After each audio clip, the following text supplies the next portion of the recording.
Good morning, folks. Welcome back to the shop. Got the shop coffee made. Got the chill off the shop here.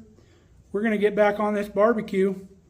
One, because I want to, and two, because I need to be able to roll it out of here to cut some wood tomorrow. So let's get going on this thing. Stick around.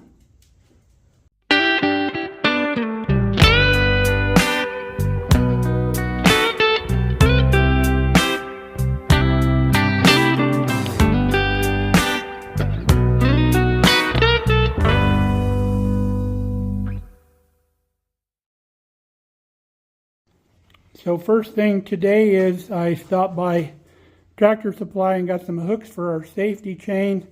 I've got a safety latch for our hitch, and I also went to get a weld-on connection here for this jack, but of course they didn't have it. So I think we're going to try to find some metal here in the shop to make one. So we'll look around, we'll get this stuff out and start putting stuff on this thing. See if this fits. Yep, it's like a glove. You always want to run with one of those. And I like getting these big ones so the electrical cord, I can go through this connector and it keeps it right on the ball so you're not pulling one way or the other. Let's get our hooks on now. So of course our hook is a little bit too big a diameter to go through the chain link on the end. So what we got to do is we'll open this one up so it'll go on there and then back to here. You could use a smaller link too, like a spare link, but we'll do this. We'll open this up. So how we do this, we just take our tapered punch. I just put a pipe here that I can use to drive the punch down into, and you can see we've opened up that chain link, just driving it with a hammer. There we go, easy as pie.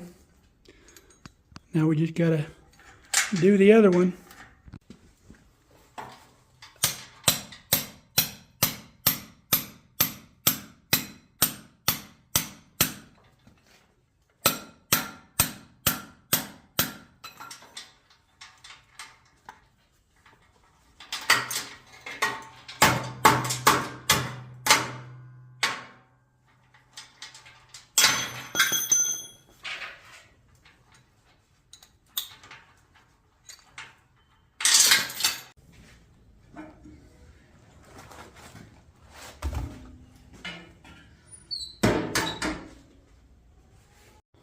All right, next thing is our little adapter for our jack. I found a piece of pipe that looked like it would fit in there, but it's just a hair too tight. So we need to put it on the poor man's lathe real quick.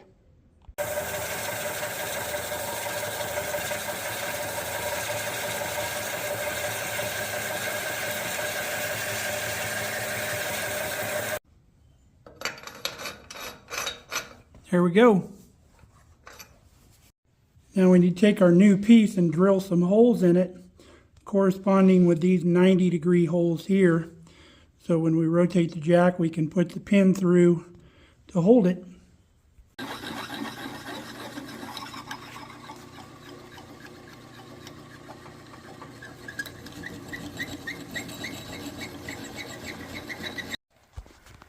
Okay, there's our coupler.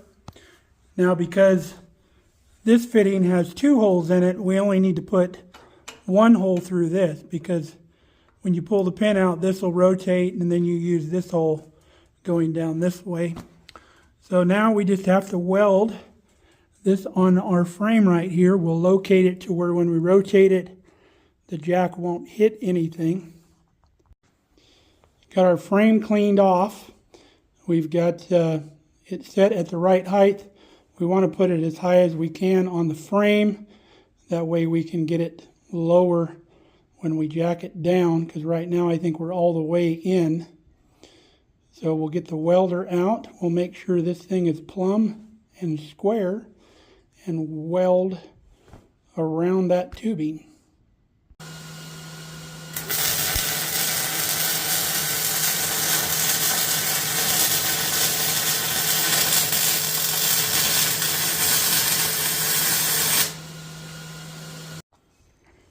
Okay, got her welded on. Now we able to get rid of the jack stands and the floor jack and all that. It'll rest on itself here. So now I think the first thing we'll get this firebox all welded up, and then we'll start thinking about mounting this thing on the trailer. It's got to be moved back and down. So we'll have to make brackets to go on here.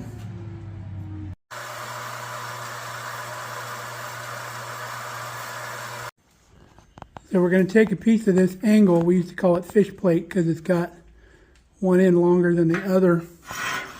We'll figure out where it will be level. This is actually going to go down there, not up here.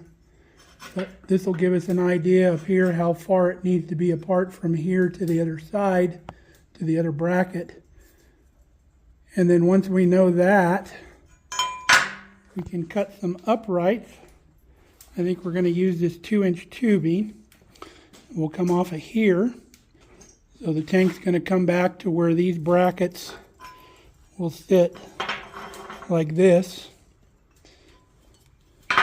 And then I think I want this to be 4 inches lower than what we have here. So we'll put that bracket down here. We'll make sure everything's level. And then we'll measure from the bottom of this bracket once it's flat down to this cross member. And that'll tell us how long we need to cut our 2 uprights. All right, we measured, we determined these need to be 11 inches long. So we can go ahead and cut those. See what we got here. Look at that. 22 1/8 of an inch. That allows for our saw blade width in the middle. Perfect. Boy, sometimes things just work out, I tell you what. Well, good thing my finger wasn't in that. We have our 2 brackets made, our saddle brackets. So now we just need to determine how far to space them in between. We'll just throw these 2 brackets up on the tank and kind of get them level, and then we'll measure between them. Put one of our ratchet straps around the tank. Got a little level here. So that's not a very long level, of course, but that gets us close enough in the ballpark. So we'll measure outside to outside. That'll give us how wide we need to be.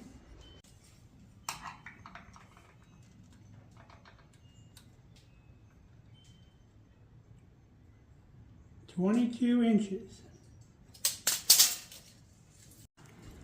Now that we know the distance apart, we're going to pull the barbecue portion off, and then we can place these 2 brackets there, the saddle brackets, and then that'll show us, once we get the tank back on, how far exactly we need to come back and where to put our cross member here to weld the firebox to.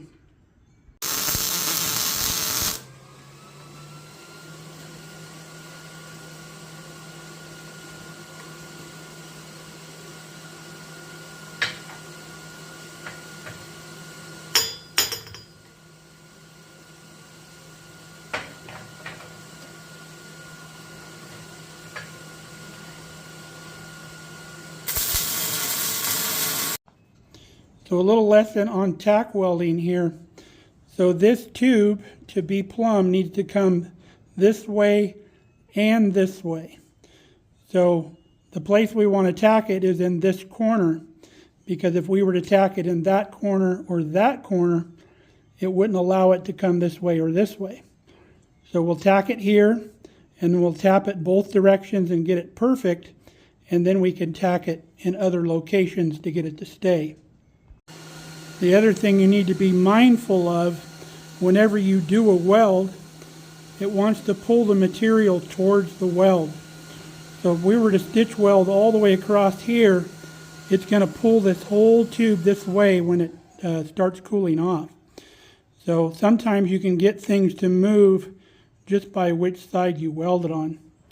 But you see here, our bubble is almost in the center now, so we don't have to tap it very far. So we'll get it squared up. Okay, we're good both directions now. We've got a tack over here. So now we can start over here and either weld this all the way across or weld that all the way across. We have our two brackets ready to weld on. We found the center of the trailer, went out 11 inches on both sides to get our 22 inches. You can see our angle is a little bit offset, so we'll allow for that. We'll get them all squared up and plumb here and get them tacked on there. Now, there's no web on this side of the cross member here, and this is only about 10 gauge stuff, so we may need to put a gusset in here or plate this to keep things from moving around, but we don't have to do that until we get them mounted. All right, we're square with our line down there on the bottom. We're square with the front channel. We've got it tacked here, so now we can tack it here, and then we can move it around because this web here will move around wherever we want it to. And to square it this way, we'll weld a gusset on the back. Well, we have our saddle brackets welded on, and we have confirmed our 22 inches outside to outside on that. And we're dead center in the trailer. So we can rotate the tank back around now, set the front on here, and then we will know exactly where that cross member goes in the back.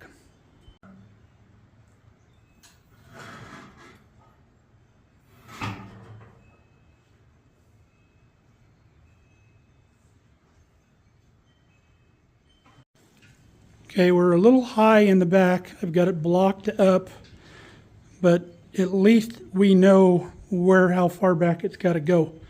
So we're good here on the front. We may need to come forward just a hair because I'd like to line this up right there maybe. But looks good. Nice tight fit here on the front. And then this one doesn't need to go forward, but again, we can tap that around a little bit. The other one just may need to be just tapped back. Yeah, it's a possibility. Let's get a hammer. All right, let's give it a tappy tap. Yep, that's all we needed. So we're lined up on both sides now. So let's get this cross member cut here. It looks like we can cut a little bit more off the back because I want that cross member to come out and down. So we'll lay a straight edge across there so we know where to cut. Okay, we got our cross member cut. We have the rear of the barbecue centered in the frame. We have the frame level. We have the barbecue level. So this is right where it's going to sit. So we're going to use this as a straight edge. So if we mark this, we have to allow for a 1/4 inch here. So we'll put a line, we'll come over a 1/4 inch once we move this angle iron, and that's where we'll cut it. And then this thing will be sitting perfectly. So we've got 11 and 7/8 inches to the outside on both sides. So let's get it marked and we'll get that cut. Then we can put this cross member in.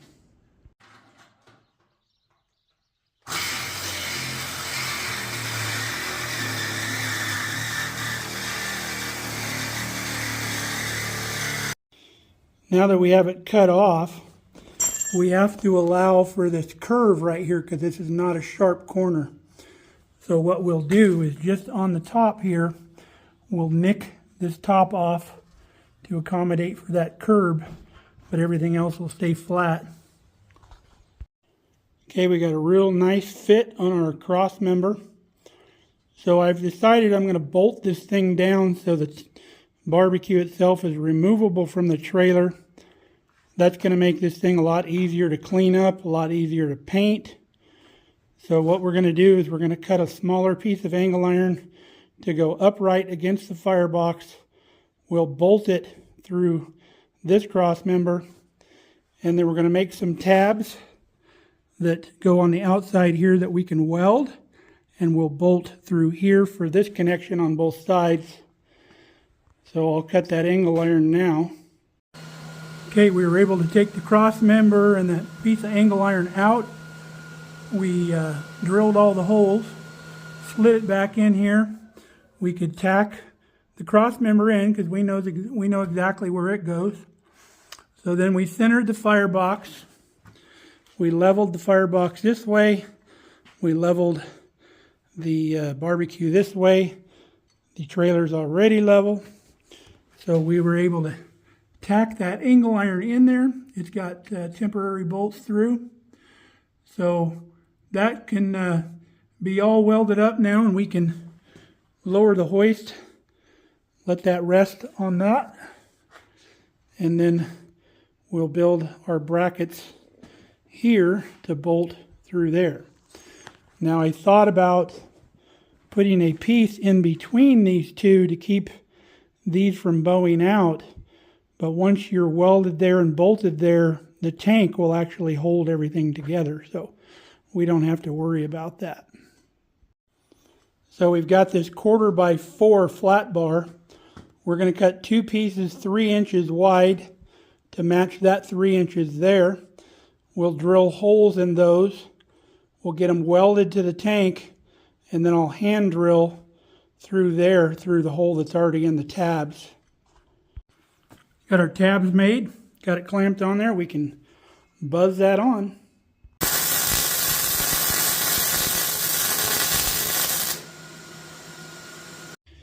We've got both sides welded on. Now we'll drill our holes and put bolts in those. Got everything all bolted up. So it's dark outside, Kelly's home. We're going to start thinking about supper. But real pleased with our progress we got done today. Starting to look like a barbecue now. Everything's setting where it's going to set. Just got to come back next time and we'll beef up this front cross member here, and we'll cut one side of these foot braces off. We still got to weld all that stuff up, but just a lot of welding, no big deal. But pretty sweet. Well, so far I'm loving this project. I love getting out here in the shop and doing some welding, firing up the old wood stove. It's a good time out here. Hope you have enjoyed it as much as I have. So if you're interested to see this project through to completion, as we go along, we'll dump this, all these videos in the welding projects playlist. We won't do a special playlist just for the barbecue. So until next time, stay safe, stay healthy. We love you guys. Come back and see us here at the farm. We're having a good time.